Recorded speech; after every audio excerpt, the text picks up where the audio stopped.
پچھلے مارچ سے بڑا ہوتا ہے، اور ان حالات میں جب پوری دنیا میں باضمیر انسان اٹھ کر کھڑے ہو گئے ہیں، بلا تفریق رنگ و نسل، مذہب اور علاقہ اور برادری سب اٹھ کر کھڑے ہو گئے ہیں اور ظالموں کا مقابلہ کرنے کے لیے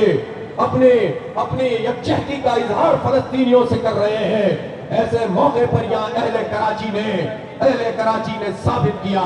کہ واقعی یہ شہر کراچی یہ امت مسلمہ کا ماتھے کا جھومر بھی ہے اور پوری دنیا میں یہ ایک بلند مقام رکھتا ہے۔ آپ کو مبارک ہو، خراج تحسین پیش کرتا ہوں، اور میں یہ کہنا چاہتا ہوں کہ حماس اسلامی تحریک بھی ہے، مزاحمت تحریک بھی ہے۔ ہمارا حکمران طبقہ حماس کا نام لیتے ہوئے پریشان ہونے لگتا ہے۔ مسلم حکمرانوں کو امریکہ کا خوف نہیں ہوتا، اس سے تو وہ خوف تو ہوتا ہے کہ جس میں وہ اس سے ڈرتے ہیں اور چاپلوسی کرتے ہیں، خوشامد کرتے ہیں، اس کے آگے جھکتے ہیں، لیکن در حقیقت وہ ہر اس تحریک سے خوف زدہ ہوتا ہے یہ حکمران طبقہ جو عوام کی جنگل نمائندہ تحریک ہو، جو عوام کی تائید سے آگے بڑھتی ہو، جو مزاحمت کی قوت ہو، جو امریکہ کو بھی ایکسپوز کرے، جو اسرائیل کو بھی ایکسپوز کرے۔ ایسی تمام قوتوں سے ہمارا حکمران طبقہ جو پوری مسلم دنیا میں موجود ہے وہ خوف زدہ ہونے لگتا ہے۔ یہی وجہ ہے کہ اہل فلسطین کو قربانیاں دے رہے ہیں، یہی وجہ ہے کہ 2 سال سے حماس کو مزاحمت کر رہے ہیں، لیکن جو ارد گرد کے جتنے ممالک ہیں وہ امریکہ کی کاسالیسی کر رہے ہیں۔ وہ ممالک جو قریب موجود ہیں، جنہیں اپنے عرب ہونے پر ناز ہے، جنہیں اپنے بڑا ہونے پر ناز ہے، وہ بھی امریکہ کے غلام بن جاتے ہیں، اور جنہیں اپنے ایٹم بم پہ ناز ہے، اپنی فوج پہ ناز ہے، اپنی ملٹری پہ ناز ہے، اپنی فضائیہ پہ ناز ہے، وہ بھی ٹرمپ کی آشیرواد کے لیے اس کے دربار میں حاضری دیتے ہیں، چاپلوسی کرتے ہیں، لیکن امت کی ترجمانی نہیں کرتے۔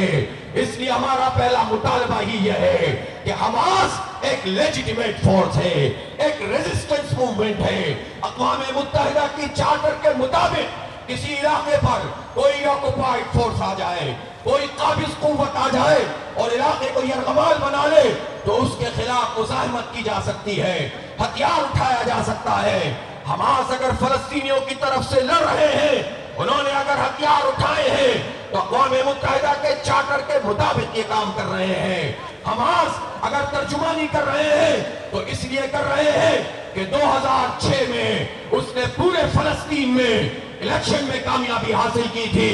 اور اس کی حکومت کو چلنے نہیں دیا گیا تھا۔ حماس اگر ترجمانی کر رہے ہیں اس لیے کر رہے ہیں کہ غزہ کے لوگوں میں اور حماس میں کوئی تفریق نہیں ہے، خدمت حماس کرتے ہیں، ان کا مقدمہ حماس پیش کرتے ہیں، باطل کا مقابلہ حماس کر رہے ہیں۔ اس لیے میں پاکستان کی حکومت سے کہتا ہوں حماس کو ریکگنائز کریں، حماس کا دفتر پاکستان میں کھولا جائے اور پوری مسلم دنیا کے لوگ حماس کے دفاتر قائم کریں، بلکہ جتنے لائٹ مائنڈڈ لوگ ہیں، جتنے ممالک اس کیس میں ہمارا ساتھ دے رہے ہیں، ان سے بھی یہ کہا جائے اور کسی پریشر کو قبول نہ کیا جائے۔ امریکہ حماس کو دہشت گرد کہتا ہے، وہ امریکہ جو کروڑوں ریڈ انڈینز اور ان لوگوں کی لاشوں پر بنا ہے جنہیں افریقہ سے یرغمال بنا کر غلام بنا کر لایا گیا تھا اور اپنے مقاصد کے لیے جنہیں استعمال کیا گیا تھا۔ کروڑوں